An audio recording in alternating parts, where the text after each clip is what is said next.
Ocean water makes up 70% of the surface of the Earth. Just imagine if we could empty the oceans and drain away all the water.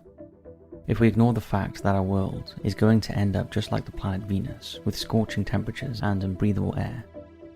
In the few weeks before the seas become deserts, what secrets would we find on the ocean floor?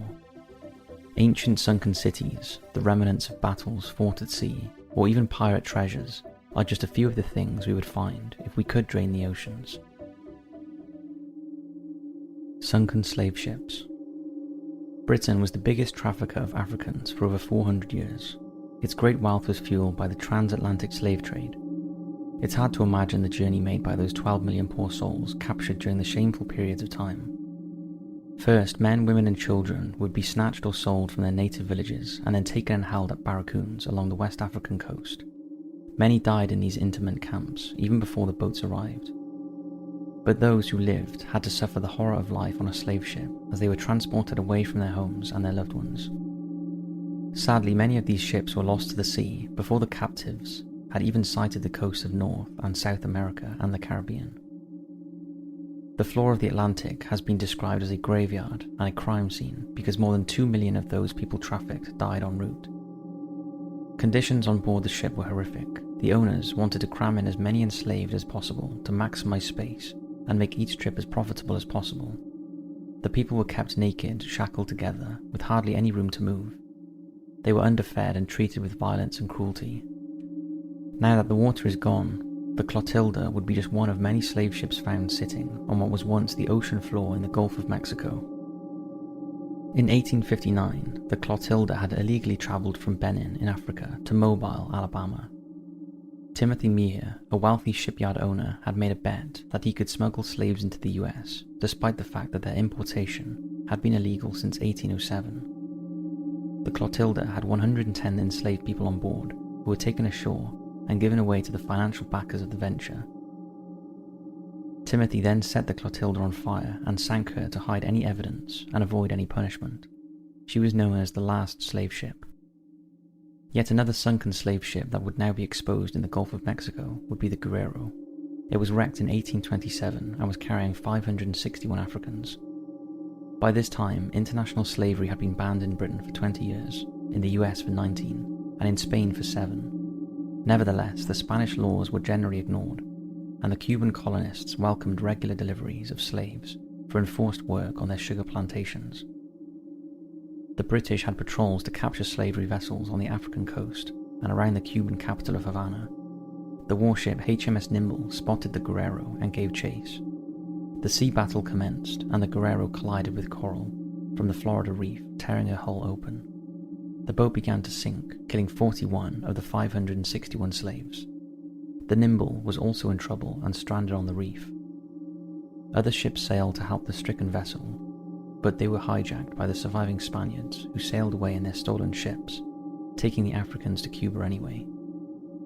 The Gulf of Mexico is not the only place where we will find the wreckage of lost slave ships. Just off what was once the coast of Suriname in the South America, we will find that the North Atlantic Ocean has been emptied of water, and what was once the mouth of the river Maroni, we will discover that Lezuiden, during her 10 voyages as a Dutch slaver, she carried 6,564 enslaved.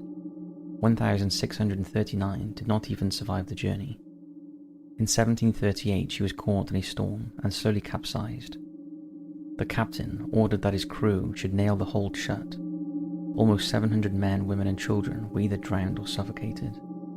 The captain was later rewarded by the Dutch West Indies Company for saving a casket of gold from the ship. A cruel and heartbreaking waste of human lives.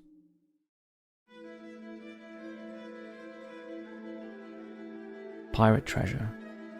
The 17th century has long been associated with swashbuckling adventures and villainous buccaneers. Now that all of the water is gone, we may have a chance of finding some of the infamous pirate treasure thought to be out there. William Kidd, who became known as Captain Kidd, was born in Scotland in 1645. He began his career as a legitimate privateer who was employed by the East India Company to apprehend any pirates who would often attack their ships. After having set sail on his ship, the Adventure Galley, in 1696, he decided to turn to piracy himself. 2 years later, he hijacked the Quebec merchant. After finding out that he was wanted for piracy, Kidd left his ship at the island of Hispaniola in the West Indies. But it is off Catalana near the Dominican Republic that we will find the lost wreck sitting on what was once the seafloor. There is no treasure on board, but maybe we will now find that off the coast of New York State. It is thought that Kidd buried it on a different island there, just before he was caught and hanged. Benjamin Hornigold was a master pirate, and at one time he had Blackbeard as his second in command. He had a company of pirates, and also established the Pirates' Republic, where he would mentor others in the art of pillaging. One of his apprentices was Oliver Levasseur, who was also known as La Bouse, or the Buzzard, because of the speed in which he would attack and hijack other ships. He is thought to have had the biggest treasure haul in the world, worth over $1 billion. At his hanging, the Buzzard threw a necklace into the crowd. It contained a 17-line cryptogram, which when decoded would give the location of his treasure. In 1923, on Bel Ombre Beach on the island of Mahe, a local woman found strange carvings on some rocks. Local archives proved that the Buzzard owned the land there. John Cruz Wilkins has been hunting for the treasure on Mahe for over 30 years. He has found pistols, statuettes and bones, but believes that the real treasure is in underwater caves near to the beach. Now that the water is gone, we can enter the caves. We will finally see the precious stones, gold and silver bars, gem-encrusted goblets and crosses that are thought to make up Hornigold's pirate haul.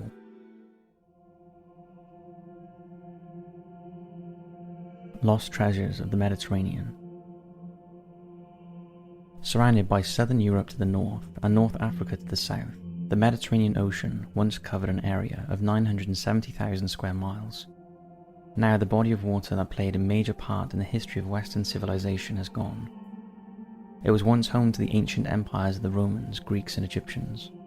Now that the water has been drained away, we will be able to see the relics of the many bloody wars that were fought throughout the centuries, such as the Battle of Sardina Sea, fought between the Greeks and the Carthaginians in 540 BCE, just off the coast of Corsica, or the Battle of the Masts fought between the Muslim Arabs and the Byzantine Empire off the coast of Turkey during the 7th century. It is thought that more than 400 ships sank during the conflict. Once known as the Pharaohs of Alexandria, it was one of the 7 wonders of the ancient world. Now we will be able to see what remains of this famous lighthouse, which stood on the island of Pharos in what was once the harbour of Alexandria, Egypt. The building of the lighthouse was finally finished in about 280 BCE, during the reign of Ptolemy II of Egypt. Alexandria was once an important trade hub, and ships came to the harbour from all over Europe and Asia. The lighthouse was considered the tallest structure on Earth at the time it was built, standing 350 feet high. Sadly, the lighthouse fell into the sea when it was destroyed during an earthquake in the 14th century. It's thought that a huge statue stood on top of the lighthouse, representing the sun god Helios. Now perhaps we will be able to stand next to the blocks of stone that were used to build the pharaohs.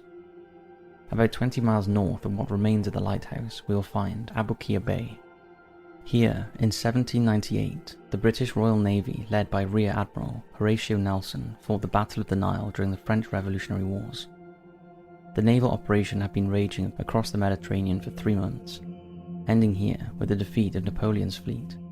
Here we can see the remnants of the French flagship, the Orient, which sank when the ammunition on board her exploded during the battle. This defeat gave the British Navy a dominant position for the rest of the war, and incited other European countries to turn against Bonaparte. To the west of Italy, we will now find a drained inlet that was once the Bay of Naples. 2,000 years ago, the Roman Empire was at the height of its power, and the city of Baia on the northwest shore of the bay became famous as a place for decadence and immortality. It was frequented by wealthy Romans, and even Julius Caesar had a villa there. Before the oceans were drained, only half of the ancient city could be seen, because 430 acres of Baia's streets, storehouses, shops and villas had fallen beneath the sea due to volcanic movement. We will now be able to see the harbour walls that were built by the Romans, and the walls of elaborate villas with their intricate mosaic tiled floors. Here there would have been extravagant parties hosted by Roman emperors. We will be able to walk through the dining room of the Emperor Claudius, with its statues of water nymphs. An underwater city that was once the party capital of the Roman Empire will be accessible to us once again.